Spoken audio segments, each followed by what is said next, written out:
To build a successful life, you need to develop an identity that's robust, reliable, and suited to manifest that success. But what happens to that identity when you make a life change? I'm Kathy Robinson, and I had this experience when I brought my 33-year corporate career to a close. Even though I never felt that my identity was closely tied to my profession, and I created a detailed plan to start Athena Wellness when I left corporate life, I had to face the quiet work of answering this question: who am I now? This moment of searching isn't a problem to be solved. It's a powerful invitation. Identity transformation is necessary to adapt to new circumstances, such as a major career change, an empty nest, or a shift in your partnership. And when you approach it mindfully, it empowers you to design your next chapter with clarity and confidence.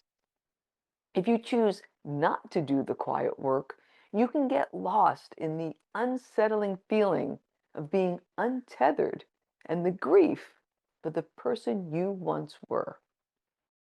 So let's begin this essential inner work by exploring the habits that contributed to your success, honoring your past self so you can release what no longer works, and determining the next step that will move you forward. Personal identity is defined as a unique set of characteristics, qualities, and beliefs that you use to define yourself. Components of identity include things like self-concept, personality traits, values, beliefs, memories, experiences, social roles, and group memberships.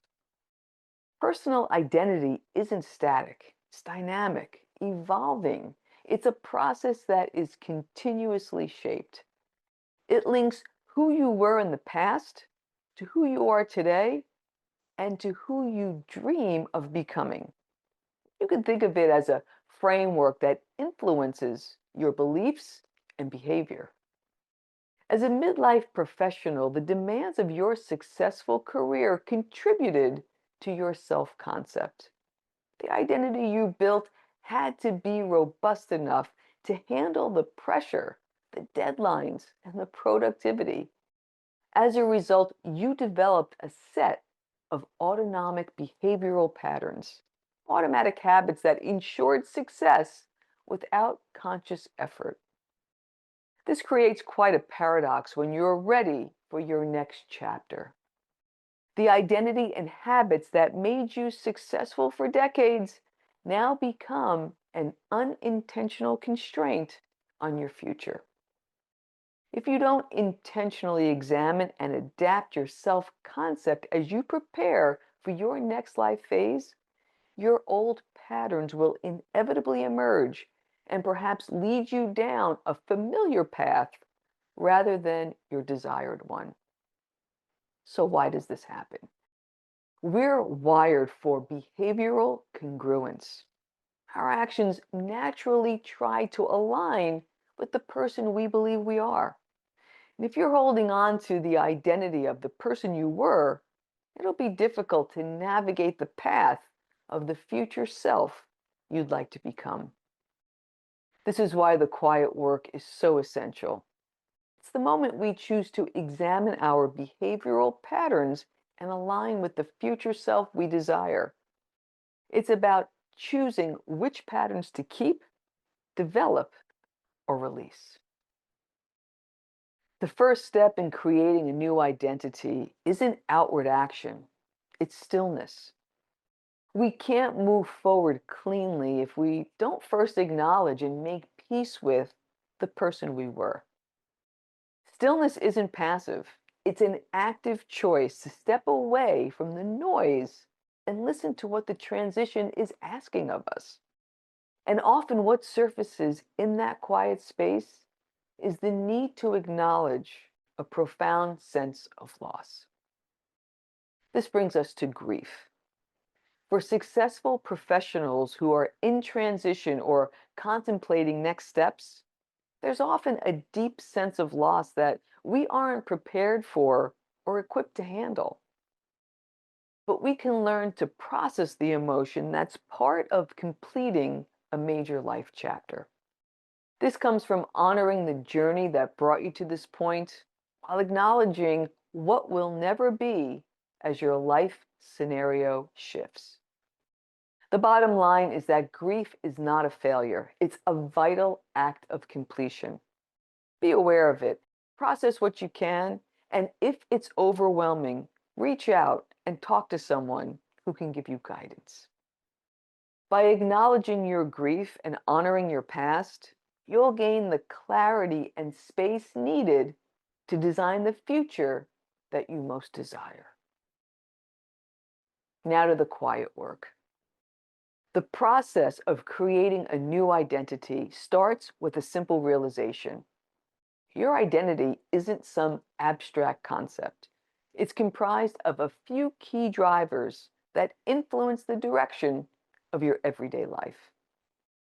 Here's a simple contemplation exercise that moves you from unconscious habits to conscious life design.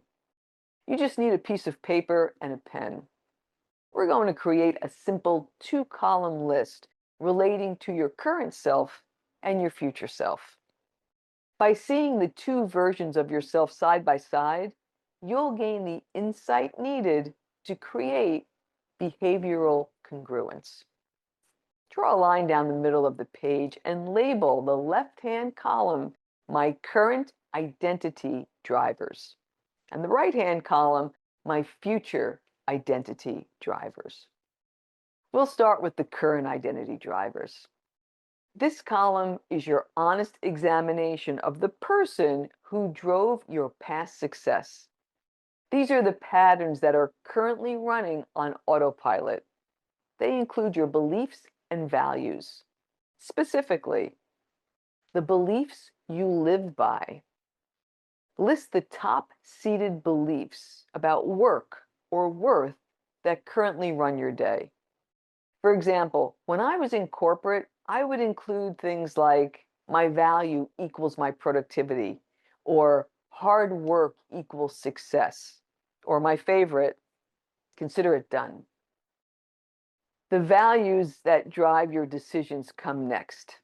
List the values that you consistently prioritize. Using myself as an example again, my corporate self would say productivity, discipline, and dependability. Now give some thought to your future identity drivers.